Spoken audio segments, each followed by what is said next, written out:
بسم الله الرحمن الرحيم. الحمد لله رب العالمين والعاقبة للمتقين والصلاة والسلام على سيد الأنبياء والمرسلين سيدنا وحبيبنا وحبيب رب العالمين محمد وعلى آله وأصحابه ومن هدى بهديه إلى يوم الدين.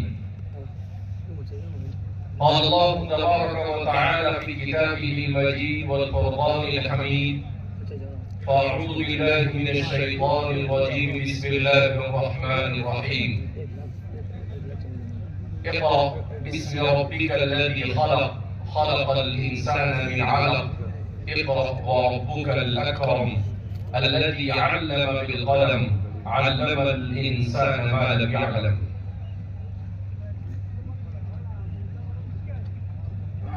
برادران اسلام اور پالنپور علاقے سے تعلق رکھنے والے ہمارے علماء کرام، نوجوانان ملت، اللہ رب العزت نے مجھے اور آپ کو، ہم سب کو فتنوں کے اس تاریک دور میں ایمان اور اسلام جیسی عظیم نعمت عطا فرمائی. ہمیں بار بار اس نعمت عظمیٰ پر اللہ کا شکر ادا کرنا چاہیے. اس بات کو بار بار اس لیے دہرایا جاتا ہے کہ ہم جس دور سے گزر رہے ہیں یہ دور فتنوں کا دور ہے،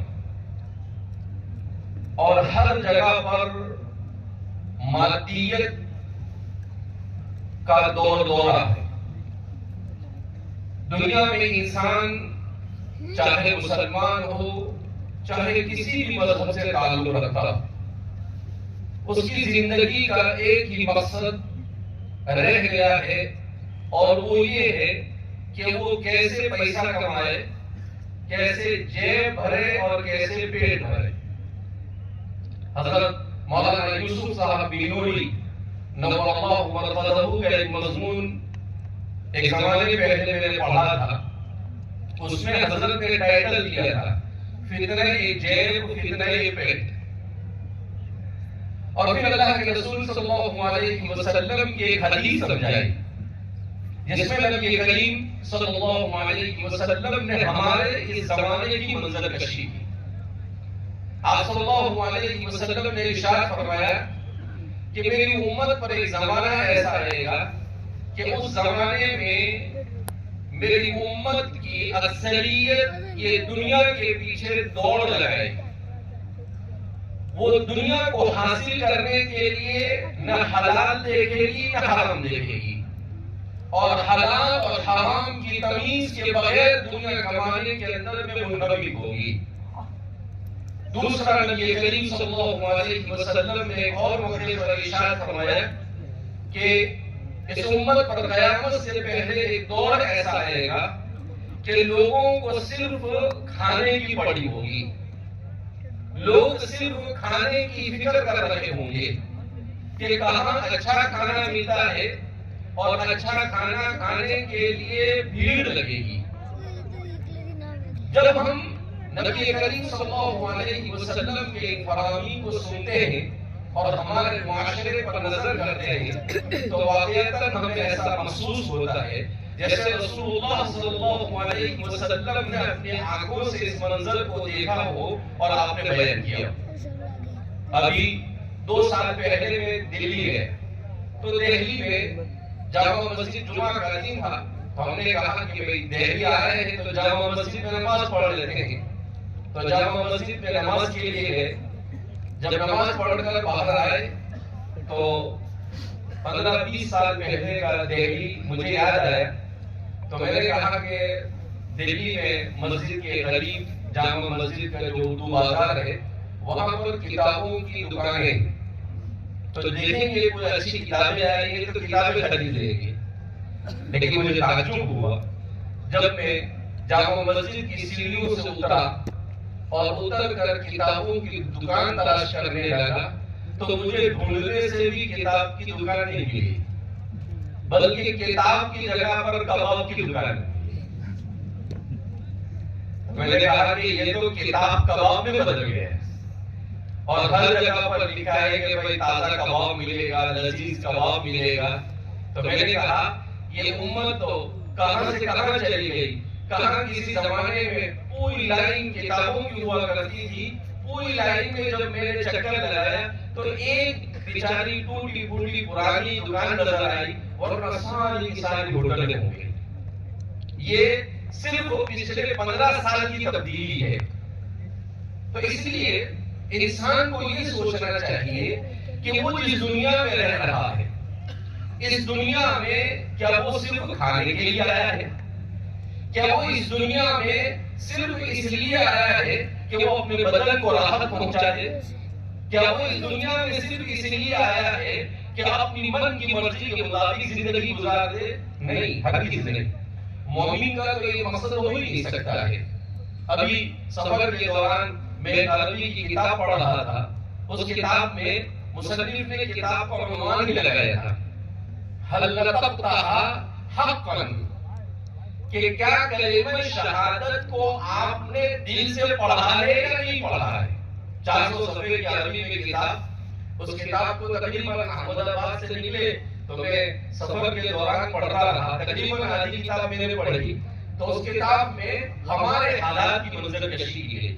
انہوں نے کہا کہ ہم نے کلمہ تو پڑھ لیا اپنی زبان سے، لا الہ الا اللہ محمد رسول اللہ، مگر کبھی ہم نے یہ غور کیا کہ یہ کلمہ ہم نے دل سے پڑھا ہے یا زبان سے پڑھا ہے؟ اگر ہم نے اس کلمے کو دل سے پڑھا ہے تو ہماری کیفیت کچھ اور ہونی چاہیے، اور اگر ہم اس کلمے کو صرف زبان سے پڑھ رہے ہیں تو ہماری کیفیت وہی ہے جس کیفیت پہ ہم مبتلا ہیں۔ اس میں انہوں نے ہمارے زمانے کی بیماریوں کو پکڑ کر اس میں ذکر کیا کہ آج صورتحال کیا ہے کہ ایک بڑا طبقہ مسلمانوں کا ایسا ہے جو کلمہ شہادت اور کلمہ توحید کو پڑھتا ہے، مگر وہ صرف زبان سے اسے ایسے ادا کرتا ہے جیسے طوطا اپنی زبان سے ادا کرتا ہے، اسے کچھ پتہ نہیں کہ وہ کیا بول رہا ہے اور کیا نہیں بول رہا ہے۔ کیوں؟ اس لیے کہ اگر اس کلمے کو ہم نے دل سے پڑھا ہوتا تو فرماتے ہیں کہ ہماری کیفیت وہ ہوتی جو صحابہ کی کیفیت تھی، ہماری کیفیت وہ ہوتی جو کسی کیفیت تھی، صحابہ کی کیفیت تھی، کہ اس کلمے کو پڑھنے کے بعد ان کی زندگی میں انقلاب برپا ہوتا تھا۔ ہم اگر اس کلمے کو پڑھتے ہیں، ہمارا ظاہر اگرچہ کچھ ٹھیک ٹھاک ہو جاتا ہے، مگر اس کلمے کا مقصد صرف ظاہر کو ٹھیک ٹھاک کرنا نہیں، اس کلمے کا مقصد ہے پوری انسانیت کے اندر میں اللہ کی عبودیت کو عام کرنا، اور انسان ہر کام کو صرف اور صرف اس لیے کرے کہ خالق اور مالک کو راضی کرے۔ مگر آج اگر ہم اپنی نماز پر بھی نظر کرتے ہیں تو ہم دیکھتے ہیں کہ ہماری نماز میں بھی گویا کہ ریاکاری ہے، ہماری تقریر میں بھی ریاکاری ہے، ہماری ہر عبادت میں ہمیں ریاکاری نظر آتی ہے۔ کیوں؟ اس لیے کہ ہم نماز تو پڑھتے ہیں، مگر ہم کیسی نماز پڑھتے ہیں؟ ایسی نماز پڑھتے ہیں جیسے کوما چونچ مارتا ہے۔ اللہ کے رسول صلی اللہ علیہ وسلم ایک روایت میں ہے کہ اللہ کے رسول صلی اللہ علیہ وسلم تشریف فرما ہے، ایک صحابی آئے، چاہے نئے نئے سب اسلام میں داخل ہوئے تھے اور جلدی جلدی نماز پڑھنے لگے، تو آپ صلی اللہ علیہ وسلم نے کہا ارجع فصلی فإنک لم تصلی، جاؤ واپس رجوع کرو، نماز پڑھو، اس لیے کہ تمہاری نماز نہیں ہوئی۔ وہ صحابی تھے، 2 بار 3 بار ایسا ہوا۔ اس روایت کو باقاعدہ ہمارے محدثین نے مسیء الصلاۃ کا لقب دیا ہے۔ بعض روایتیں ایسی ہے جس کا لقب دیا جاتا ہے کہ نماز میں کوتاہی کرنے والی روایت۔ تو وہ صحابی جب 2-3 بار ہو گیا تو پھر آپ صلی اللہ علیہ وسلم سے وہ پوچھنے لگے، اللہ کے رسول صلی اللہ علیہ وسلم آخر میری نماز میں کمی کیا ہے، مشہور ہے؟ تو آپ صلی اللہ علیہ وسلم نے کہا کہ نماز کو اطمینان کے ساتھ پڑھنا چاہیے، نماز کو جلدی جلدی نہیں پڑھنا چاہیے۔ تو پھر آپ صلی اللہ علیہ وسلم نے انہیں نماز پڑھ کر بتائی. اب آپ صلی اللہ علیہ وسلم کی نماز کیسی ہوتی تھی اور ہم اپنی نماز کا جائزہ لیں. آپ کی نماز کیسی ہوتی تھی؟ حضرات صحابہ نے بیان کیا کان رکوعہ قریبا من قیامہ. جب آپ قیام کرتے تھے تو آپ بہترین قرات کرتے تھے. حضرات صحابہ فرماتے ہیں کہ رسول اللہ صلی اللہ علیہ وسلم کی قرات کو جب ہم سنتے تھے تو ہم اس دنیا سے ایسا لگتا تھا غائب ہو جاتے تھے. ہمارے اوپر ایسی کیفیت تاری ہوتی تھی. اللہ اکبر. اب ظاہر سی بات ہے جس ذات پر وحی کا نزول ہو رہا ہے وہ ذات جب قرآن کریم کی تلاوت کر رہی ہوگی ہم شیخ عبد الباسط جیسے قاریوں کی قراءت کو پڑھ کر جھوم جاتے ہیں تو صحابہ اور رسول اللہ کی قراءت کا کیا اثر ہوتا ہوگا. ایک صحابی فرماتے ہیں میں اللہ کے رسول صلی اللہ علیہ وسلم کے پیچھے فجر کی نماز پڑھی تو آپ صلی اللہ علیہ وسلم نے جب پڑھنا شروع کیا تو مجھے ایسا لگا کہ میرا اس دنیا سے کوئی تعلق نہیں. تو ایک تو نماز, اچھا حضور کی نماز کیسی ہوتی تھی؟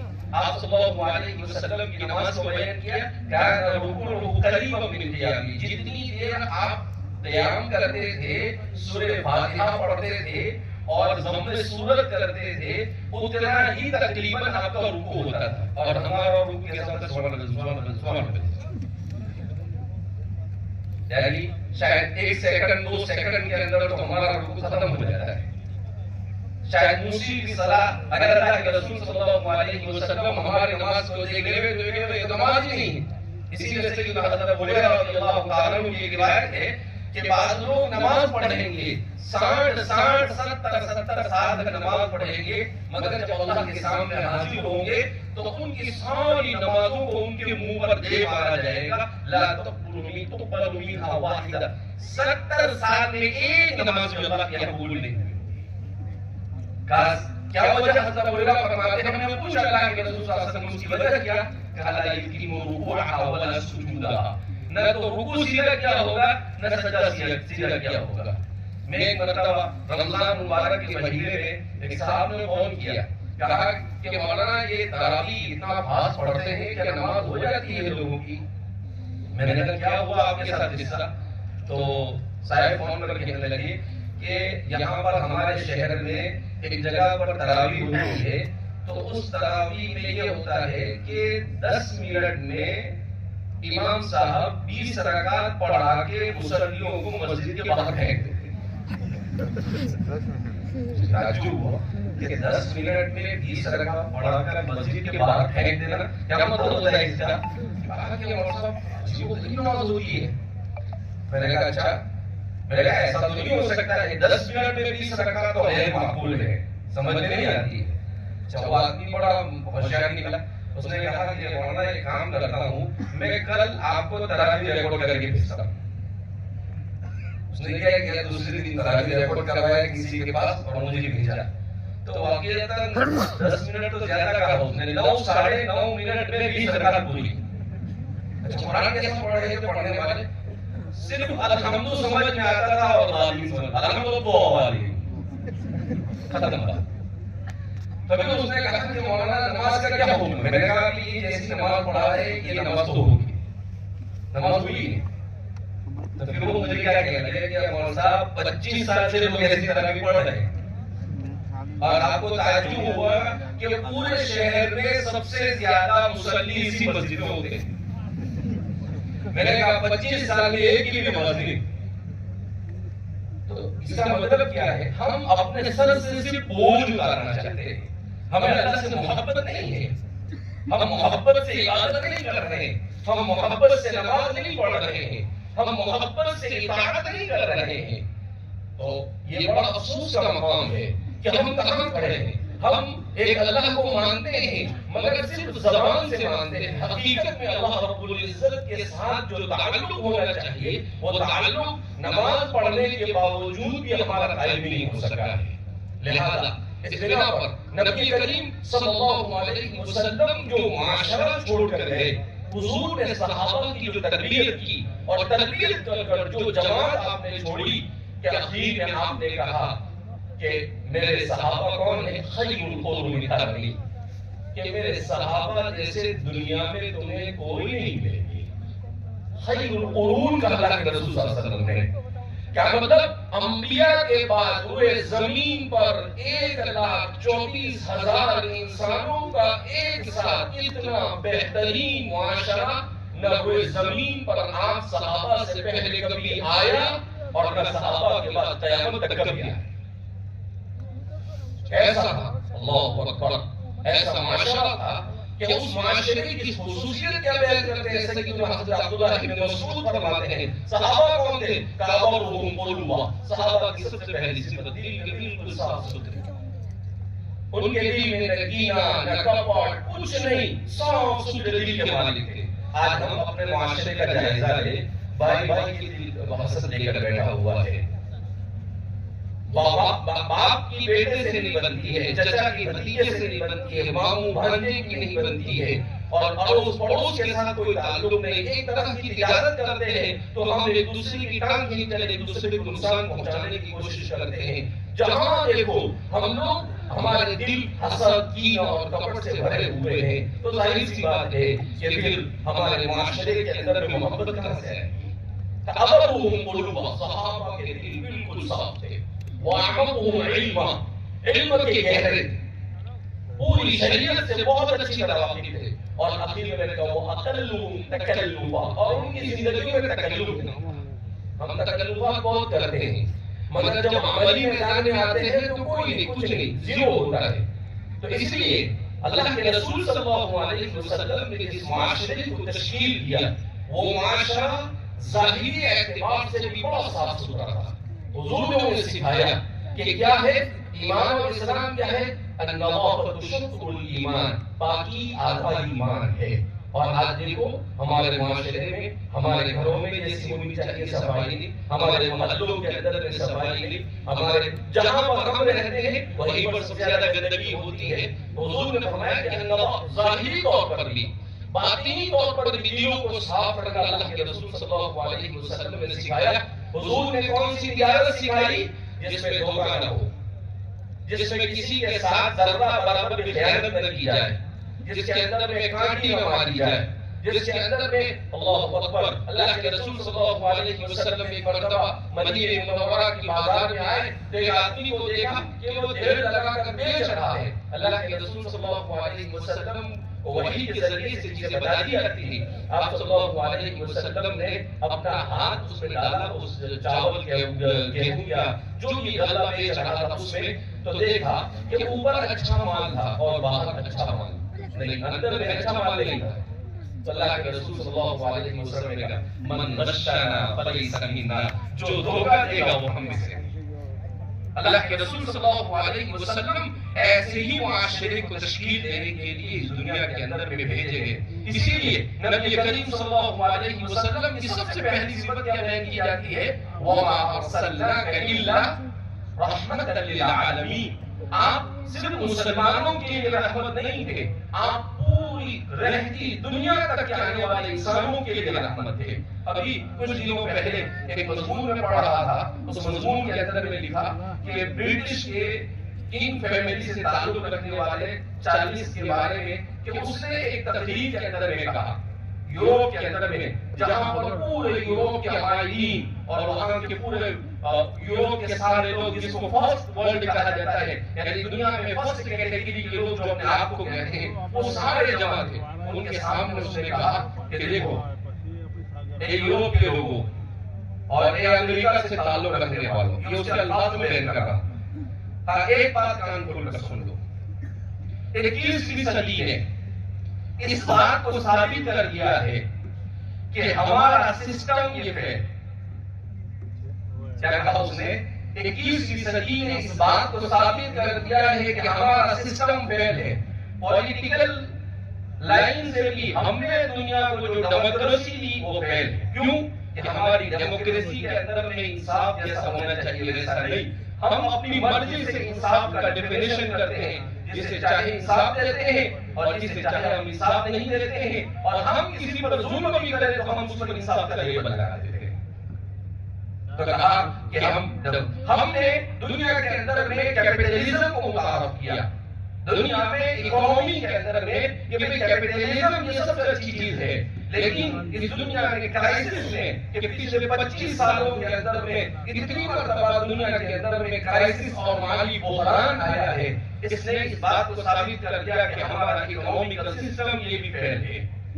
ہم نے ہمارے معاشرے کے اندر میں اخلاق کے اعتبار اور خاندانی اعتبار سے بھی فیل ہو چکے ہیں، اس لیے کہ ہمارے یہاں پر باپ بیٹے کا، ماں بیٹوں کا کوئی تقدس خاندانی نظام پورا درہم برہم ہو چکا ہے۔ لہذا ہم اپنے سسٹم کو ایک ناکام سسٹم کہنے پر مجھے ذرا برابر بھی تعامل ہے۔ آگے جو بات اس نے کہی وہ سننے سے تعلق رکھتی، آگے اس کے بعد اس نے کیا کہا کہ اب دنیا کو ایک نئے سسٹم کی ضرورت ہے، دنیا کو ایک نیا نظام چاہیے، اور وہ نظام ایسا ہونا چاہیے جس میں صرف اور صرف انصاف اور عدل ہر جگہ پر ہو، جس میں ہر میدان میں انسان کے ساتھ ہمدردی اور محبت ہو، ایک ایسا نظام ہو جس نظام میں ہیومن رائٹ کے نعرے تو زیادہ نہ لگائے جائے مگر لوگوں کے حقوق کو صحیح طور پر ادا کیا جاتا ہو۔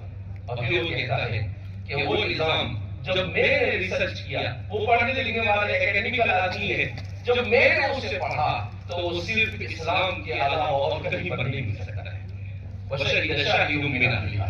اور اس کے بعد اس نے کہا مگر میں یہ بات کہوں گا کہ اگر آپ کو اسلام کو صحیح طور پر پڑھنا ہے تو آپ اسلام کو براہ راست قرآن اور حدیث سے پڑھو یا ان کے معتبر علماء سے پڑھو، جن انگریزوں نے اور جن لوگوں نے اسلام کے بارے میں لکھا ہے اس کی طرف بالکل توجہ نہ دو، اس لیے کہ انہوں نے اسلام کا غلط تعارف دنیا کے سامنے کروایا ہے۔ ایک بات یہ، دوسری بات جو اس نے کہی وہ ہمارے لیے قابل غور ہے، افسوس کا مقام یہ ہے، اس نے کہا اسلام کو آپ پڑھو عصر حاضر کے مسلمانوں کے طور و طریقوں میں دیکھو، ان کے طور و طریقوں اگر تم دیکھو گے تو اس صورت میں بھی تم کہیں بھی آپ اسلام کے ترجمہ نہیں کر رہے ہیں، لیکن صحیح اسلام کو پڑھنے کے بعد اگر آپ اس کو رائے چلنا چاہتے تو سیدھا سیدھا قرآن اور حدیث اور ان کے معتبر علماء کو پڑھو، تو ہی دنیا کے اندر میں امن و امان قائم ہو سکتا ہے، اس دنیا سے ظلم کا خاتمہ ہو سکتا ہے۔ اس دنیا میں یہ تو کہا جاتا ہے کہ تعلیم ہر فرد کو دی جائے مگر تعلیم تجارت بن چکی ہے، اس دنیا میں یہ تو کہا جاتا ہے کہ جسٹس اور انصاف ہر ایک کو دیا جائے مگر آج انصاف یہ کورٹوں کے اندر میں بیچا جا رہا ہے۔ اگر آپ کو انصاف بھی چاہیے تو پیسے سے خریدنا پڑتا ہے، اگر آپ کو اپنا حق بھی چاہیے تو آپ کو خریدنا پڑتا ہے، آپ کو ڈائریکٹ کہیں سے انصاف نہیں مل سکتا ہے۔ اس لیے ضرورت اس بات کی ہے کہ دوسرا اس بات کو محسوس کر رہا ہے کہ یہ دین جو پوری انسانیت کے لیے آیا اور رسول اللہ صلی اللہ علیہ وسلم نے جس پر 100% عمل کر کر بتایا ہے، اس دین سے ہم عملی اعتبار سے بہت دور ہو چکے ہیں۔ اسی لیے ہمیں اس چیز پر سب سے زیادہ غور کرنے کی ضرورت ہے کہ دو چیزیں، ایک تو یہ کہ ہم اس دنیا میں رہیں اور دنیا کی ضرورتوں کو آخرت کی نظر سے، ہمارا عین کیا آخرت کا ہو۔ کیا مطلب کہ حضرت ربعی بن عامر رضی اللہ تعالیٰ عنہ، میں عام طور پر کہتا ہوں اور ہمارے بہت سارے بزرگوں نے یہ بات کہی ہے کہ اس وقت دنیا میں اگر مسلمان کسی بیماری کا شکار ہے تو اس بیماری کا نام ہے مرعوبیت۔ اس بیماری کا نام کیا ہے؟ مرعوبیت۔ مرعوبیت کیا مطلب ہوتا ہے؟ مرعوبیت کا مطلب یہ ہے کہ ہم اپنی تہذیب سے، ہم اسلام نے جو سسٹم ہمیں دیا ہے اس سسٹم کو کمتر سمجھ رہے ہیں، اور یورپ کا اور دنیا کے دوسرے نظام اور اس کے سسٹم کو ہم اپنے مقابلے میں بہتر سمجھ رہے ہیں۔ اس کو مرعوبیت کہا ہے کہ بھئی وہ اچھا ہے اور ہمارے پاس ہے وہ اچھا نہیں، جس سے ہم احساس کمتری میں مبتلا ہے۔ تو فرماتے ہیں کہ یہ مرعوبیت کی زندگی یہ غلامی کی زندگی ہوا کرتی ہے۔ یہ مرعوبیت کی زندگی میں انسان کبھی بھی اوپر نہیں آ سکتا ہے۔ مرعوبیت سے ہٹ کر زندگی گزارنا خودداری کے ساتھ صرف اور صرف اللہ جو چاہتا ہے اور رسول اللہ نے جو طریقہ بتایا ہے اسی طریقے کے مطابق زندگی گزارنا، یہ مرغوبیت سے نکل کر زندگی گزارنا ہے۔ حضرت حذیفہ بن یمان رضی اللہ تعالیٰ عنہ دسترخوان پر بیٹھے ہیں، مشہور قصہ ہے، وہ یہ کہتا ہے، ان کے پڑوس میں ایک آدمی ان کو اشارہ کرتا ہے کہ حذیفہ نیچے سے چن کر مت کھاؤ، اس لیے کہ یہ لوگ بہت غلط سمجھتے ہیں اس کو۔ تو حضرت حذیفہ بن یمان نے کہا اترک سنت حبیبی لہؤلاء الحمقاء، کیا میں اپنے حبیب کی سنت کو ان بیوقوفوں کی وجہ سے چھوڑ دوں گا؟ کہا نہیں ہو سکتا ہے۔ حضرت عثمان یہ صحابہ مرعوب نہیں ہوئے، دنیا کے بڑی بڑی طاقتوں کے سامنے مرعوب نہیں ہوئے کبھی۔ کیوں؟ انہیں اس بات کا یقین تھا کہ رسول اللہ صلی اللہ علیہ وسلم جس دین کو لائے، اسی دین میں 100% دنیا اور آخرت کی کامیابی ہے۔ حضرت عثمان بن عفان رضی اللہ تعالیٰ عنہ مکہ مکرمہ جب جاتے ہیں صلح حدیبیہ کے موقع پر، تو کفار مکہ کے سرداروں نے کہا کہ عثمان ہم تمہارے ساتھ بات نہیں کریں گے۔ کہا کیوں؟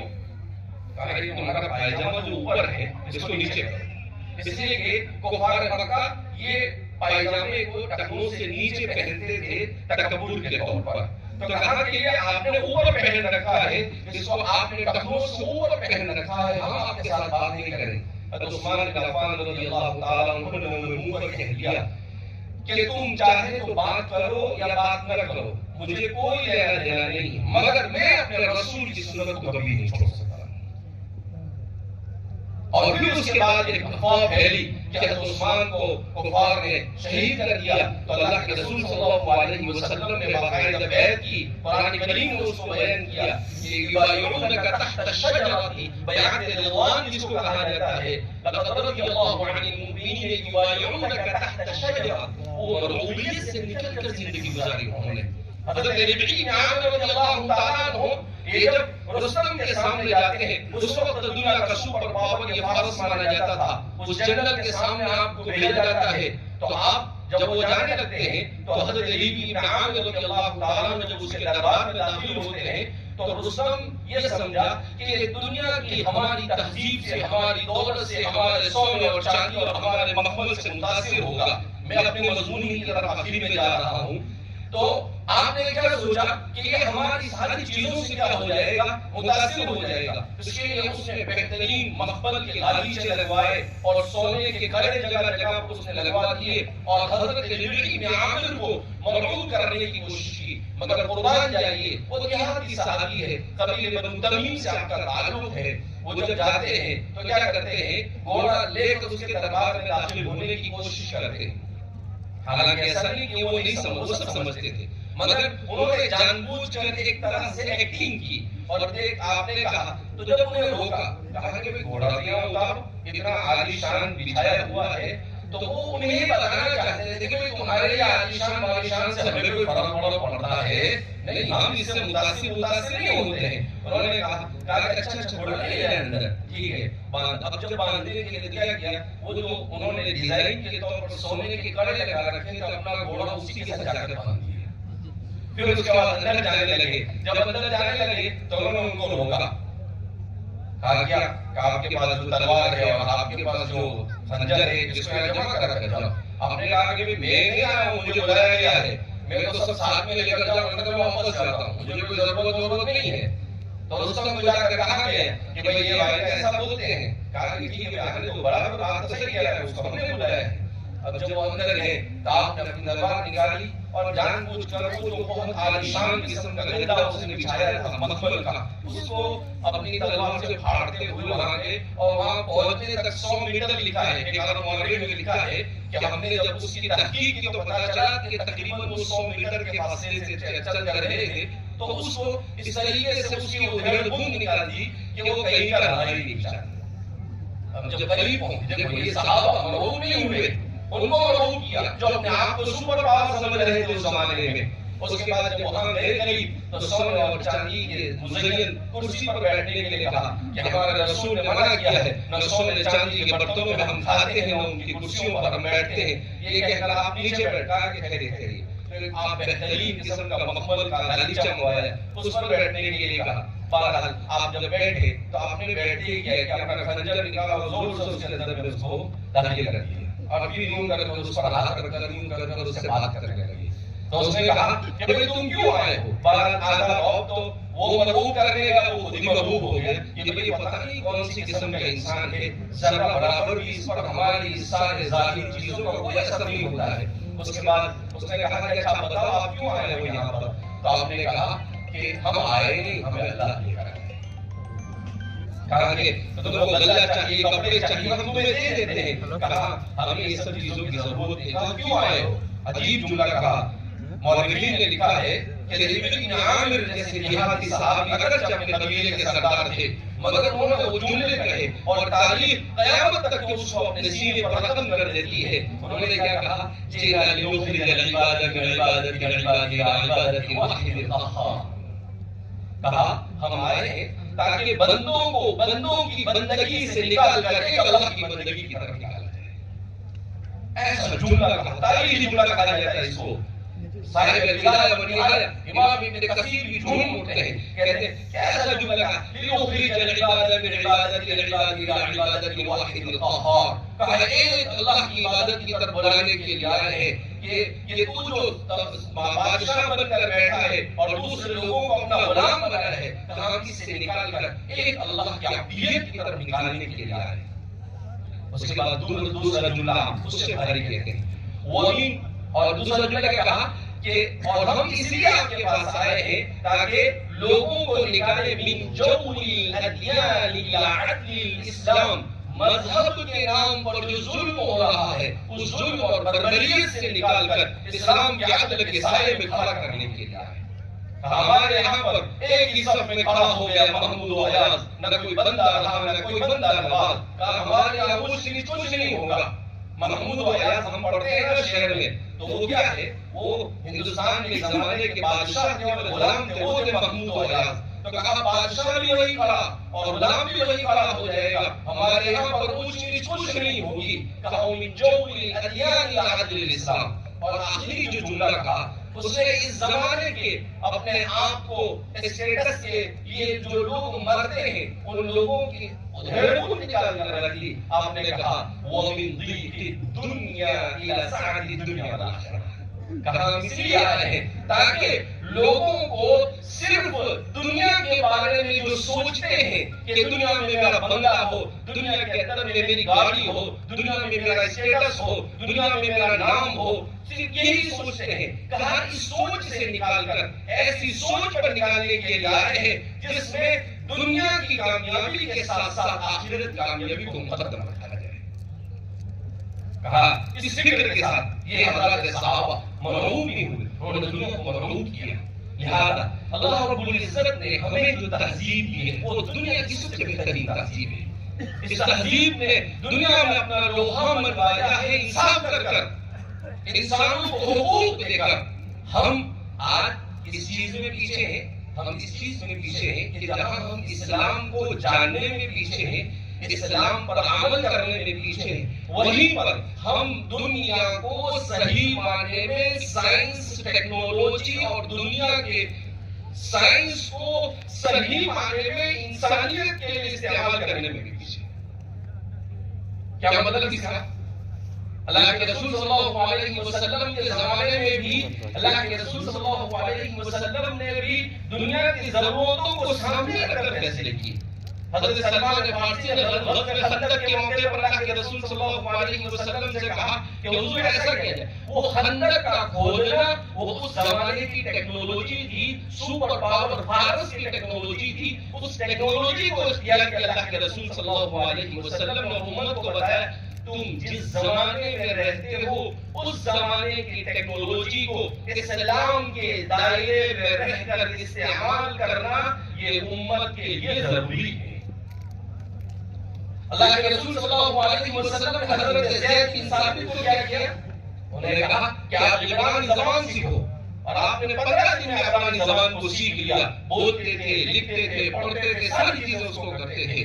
تو دنیا کے دیگر مذاہب کی زبانوں کو بھی آپ نے سیکھنے کی تلقین کی. ایسی بے شمار مثالیں آپ کو مل سکتی ہے. لہذا ہم یہ جو سوچتے ہیں کہ بھائی صرف اور صرف قرآن کریم کی آیت کریمہ میں ربنا آتنا فی الدنیا حسنہ وفی الآخرۃ حسنہ، دونوں جگہ پر حسنا حسنا کا استعمال ہے، کوئی کمی زیادتی نہیں کی ہے.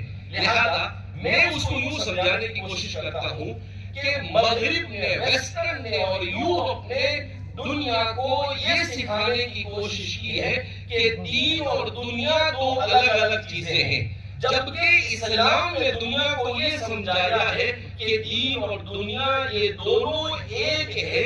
اگر دنیا کو دین کے نظریے سے شریعت کے دائرے میں رہ کر استعمال کیا جائے تو جہاں پر یہ دنیا آخرت بن جاتی ہے وہیں پر یہ دنیا پوری انسانیت کی رحمت بھی بن جاتی ہے. اس لیے آج جس سائنس اور ٹیکنالوجی کے ذریعے سے ہتھیار بنا کر مظلوم لوگوں کو مارا جا رہا ہے، یہی ٹیکنالوجی اگر اسلام کے سائے میں ہوتی تو کبھی کسی مظلوم کو نہیں مارا جاتا. اللہ کے رسول صلی اللہ علیہ وسلم نے اپنی تعلیمات میں صاف کہا، لا تقتلوا النساء، عورتوں کو نہیں مارا جائے گا، بچوں کو نہیں مارا جائے گا، بوڑھوں کو نہیں مارا جائے گا، کہیں پر کسی درخت کو نہیں کاٹا جائے گا، کسی گھر کو نہیں اجاڑا جائے گا. حضور نے جو آداب جنگ سکھائے اس میں بھی دشمن کے ساتھ زیادتی کرنے سے منع کیا. جس دین میں دشمن کے ساتھ زیادتی کرنے سے منع کیا گیا ہوگا اس دین میں اپنوں کے ساتھ کیسے زندگی گزارنے کا سبق سکھایا گیا ہوگا. اس لیے میرے بھائی دوستو بزرگوں، یہ سب ہمارے لیے ضروری ہے کہ ہم جہاں پر اپنے پورے دین کی حفاظت کی ذمہ داری اپنے سر پر لے، وہیں پر ہمیں یہ بھی سوچنا ہے کہ آنے والا زمانہ کہاں جا رہا ہے، اور اس زمانے کی آنکھ سے آنکھ ملانے کے لیے ہمیں اپنے دین کے دائرے میں رہ کر کس طریقے سے آگے بڑھنا ہے تاکہ ہمارا نوجوان یہ اختلاط کا شکار نہ ہو، ہمارا نوجوان یہ کسی قسم کی خرابی کا شکار نہ ہو. لہذا ہمیں اس بات کو سمجھنے کی ضرورت ہے کہ ہم جو اتنا بڑا یہاں پر قائم کیا جا رہا ہے، ماشاءاللہ دوستوں نے محنت کی، کوششیں کی. پچھلے یہ تقریباً تیسرا چوتھا پروگرام ہے ایک سال کے اندر، تو ماشاءاللہ کام شروع ہوا اور آپ حضرات کے تعاون سے اسکول شروع ہو گئی، اور اس کے ساتھ ساتھ میں ہسپتال کا کام بھی کافی اوپر آ چکا ہے، اور ماشاءاللہ آپ تعاون کر رہے ہیں اور آپ کو مزید تعاون کرنے کی ضرورت ہے. کیوں؟ اس لیے کہ یہ ساری چیزیں ہماری ضرورت بن چکی ہے. اگر ہمارا ہسپتال نہیں ہوگا تو ظاہر سی بات ہے ہم کتنی مشکلات کا شکار ہوں گے آپ اس کا تصور بھی نہیں کر سکتے. اور آگے دنیا کے اندر میں کھانے پینے کی چیزیں، پولوشن اور یہ ساری بیماریاں بڑھتی چلی جا رہی ہے. اس میں ہمارے لیے کتنی ضرورت ہے؟ کیوں کہ ہم پورے دین الیوم اکملت دین کامل کے مالک ہیں. زندگی کے ہر شعبے میں ہمارے لیے شریعت کی تطبیق ضروری ہے. اس کے لیے ہمارے اپنے ادارے ہونے چاہیے KG سے لے کر PG تک، تاکہ ہمارے بچے دین کی تعلیم، دنیا کی تعلیم بھی مکمل ہماری نگرانی میں ایسے حاصل کرے کہ وہ ذرہ برابر بھی کسی دوسرے غلط افکار سے متاثر نہ ہو. اسی لیے کوششیں اور فکر کی جا رہی ہے. اس سے پہلے کے پروگراموں میں بھی آپ کو بارہا یہ بات بتائی گئی کہ دینی تعلیم، اصلی تعلیم دینی ماحول میں وقت کی سب سے بڑی ضرورت ہے، اور ہم سب کو مل کر اس میں آگے بڑھنا ہوگا. بہرحال ہمارا یہ دوسرا بڑا پروگرام ہو رہا ہے. ان پروگراموں کا مقصد یہ نہیں ہے کہ بہت لوگ آ گئے اور بہت اچھی تقریر ہو گئی، واہ واہ، نہیں. یہ کیا مطلب؟ اس کا کوئی فائدہ نہیں. اس کا اصل مقصد یہ ہے کہ آپ اس بات کو سمجھے کہ بھائی ہم اس پروگرام کے ذریعے سے آپ کو یہاں دعوت دیتے ہیں تاکہ چیزوں کو دیکھیں آپ، اور آپ اپنے آنکھ سے دیکھ کر کہا کہ کام ہو رہا ہے تو خود بھی تعاون کریں اور دوسرے لوگوں کو بھی اس کی تعاون فراہم کریں. اور جو چیز آپ یہاں پر دیکھیں، میں نے اس سے پہلے بھی ایک بات کہہ کر اپنی بات کو ختم کرتا ہوں کہ حضرت مولانا عبدالکریم بارک صاحب وہ ناگپور کے اندر میں انہوں نے ایک مرتبہ ایک موقع پر کہا کہ دنیا کے دوسرے صرف ہندوستان پر ہم نظر کریں تو یہاں پر ہماری جو OBC لوگ ہیں، کہا وہ آگے بڑھ رہے ہیں، مسلمان پیچھے رہ رہے ہیں. کہا میں اس پر سوچتا رہتا تھا ایسا کیوں ہو رہا ہے. کہا ایک مرتبہ میں نے دیکھا کہ ہمارے گھر میں صاف صفائی کرنے والی عورت ہے، وہ آئی اور اس کے ہاتھ میں پیپر ہے. تو مجھے تعجب ہوا. میں نے اس عورت سے پوچھا 20-25 سال پہلے کا انہوں نے قصہ لکھا ہے میں نے اس عورت سے پوچھا کہ بھئی یہ پیپر کیا کر رہی ہو آپ کو پڑھنا آتا ہے؟ تو اس نے کہا کہ مجھے پڑھنا نہیں آتا ہے. کہا یہ پیپر کیوں؟ کہا اس پیپر کو میری قوم نکالتی ہے اور میں اس کو 1 روپے کا خریدتی ہوں. کیوں خریدتی ہوں؟ اس لیے کہ یہ 50 پیسے کا اس پر خرچہ ہوتا ہے اور 50 پیسے ہماری قوم کے تعلیم کے لیے خرچ کیا جاتا ہے. تو مجھ سے اتنا ہی ہو سکتا ہے تو میں اتنا ہی اپنے طرف سے دینے کی کوشش کرتی ہوں تاکہ میری قوم ترقی کرے. میں نہیں پڑھ سکی مگر میری قوم کے بچے یہ ہمارے اداروں میں پڑھے. اور اس طریقے سے حضرت نے کہا کہ میں سب پکڑ کر رہ گیا. دیکھو ایسے ہی دنیا کے اندر میں اللہ رب العزت کا نظام ہے اور ربک بظلام اللہ کسی پر ظلم نہیں کرتا ہے. لہذا اس بنا پر آپ نے جس جوش و خروش کے ساتھ ہمارے اس پروجیکٹ میں آج تک تعاون کیا ہے آئندہ بھی آپ کو مکمل طور پر اسی طرح سے تعاون کو جاری رکھنا ہے. آپ کو اس سے پہلے بھی اسکیم بتائی گئی تھی کہ یہ پورا پروجیکٹ جو ہے وہ بہت آسانی سے ہو سکتا ہے. میں نے بتایا تھا آپ کو کہ بھئی ہمارے مومن برادری اور ہماری چیلیا برادری جو ہے یہ برادری گٹکا مسالہ اور تمباکو بہت کھاتی ہے. میں ہر جگہ پر پچھلے کئی بہنوں میں آپ حضرات کی مثال بھی دی ماشاءاللہ کہ آپ حضرات نے کیسے ہماری اس اسکیم کو ایڈاپٹ کیا اور تعاون شروع کیا. تو میں کہتا ہوں کہ بھئی آپ کی جو 6 لاکھ کی آبادی ہے 156 دیہاتوں میں اگر یہ 6 لاکھ لوگوں میں سے 4 لاکھ لوگوں کو 3.5 لاکھ لوگوں کو بچے بوڑھے عورتوں کو نکال دے تو 2 سے 2.5 لاکھ لوگ بچتے ہیں جو کمانے والے ہیں. یہ 2.5 لاکھ لوگ اگر 16 ہزار روپے دے دیتے ہیں تو 450 کروڑ کے یہ سارے پروجیکٹ ہمارے کھڑے ہو جاتے ہیں. اور میں نے آپ کو کہا بھی تھا کہ یہ آپ کو 5 سال میں دینا ہے. 1 سال میں 3,000 روپے 1 مہینے کے 300 روپے. آپ لوگوں نے یہ بھی کہا تھا کہ ہم 1500 سے لے کر 3,000 روپے کا مسالہ اور گٹکا کھاتے ہیں. میں نے کہا بھائی کام کرو اسی میں سے آپ 300 روپے ادھر دے دو. اگر 3,000 کا کھاتے ہو تو اللہ کے واسطے 2700 کا کھاؤ. اللہ کے واسطے تو نہیں کھاؤ بول بھی نہیں سکتا ہوں اس لیے کہ بہرحال وہ جائز نہیں ہے جو صحت کے لیے نقصان دہ ہے. وَلَا تُلْقُوا بِأَيْدِيكُمْ إِلَى التَّهْلُكَةِ اللہ کے واسطے نہیں کہوں گا کہ اللہ کے واسطے بالکل چھوڑ دو. لیکن اگر کھا رہے ہیں دھیرے دھیرے عادت چھوڑنے کے لیے تو بھائی آپ اگر 1500 کا 3,000 کا کھا رہے ہیں تو تدریجاً اس کو 2,000 کا کیجئے اور 2,000 میں سے بھی 300 ادھر دے دیجئے. تو انشاءاللہ میں اس کو کہتا ہوں کہ آپ کے تھوک سے ہی پورا پروجیکٹ کھڑا ہو جائے کہ آپ جس کو کھا کر تھوک دیتے ہیں اس کے بجائے وہ ادھر دے دیں گے تو آپ کا پروجیکٹ کھڑا ہو جائے گا. لہذا اس بنا پر بڑھ چڑھ کر آپ کو پورے جوش و خروش کے ساتھ اس میں محنت کرنے کی ضرورت ہے. ہمارے مصطفیٰ بھائی اور ان کی ٹیم ماشاءاللہ مسلسل محنت کر رہی ہے. انہوں نے پہلے دن سے مجھے کہا کہ مولانا صاحب یہ ہمارا پروجیکٹ ہم بنائیں گے مگر آپ کو سال میں 1-2 بار کا چکر مارنا پڑے گا.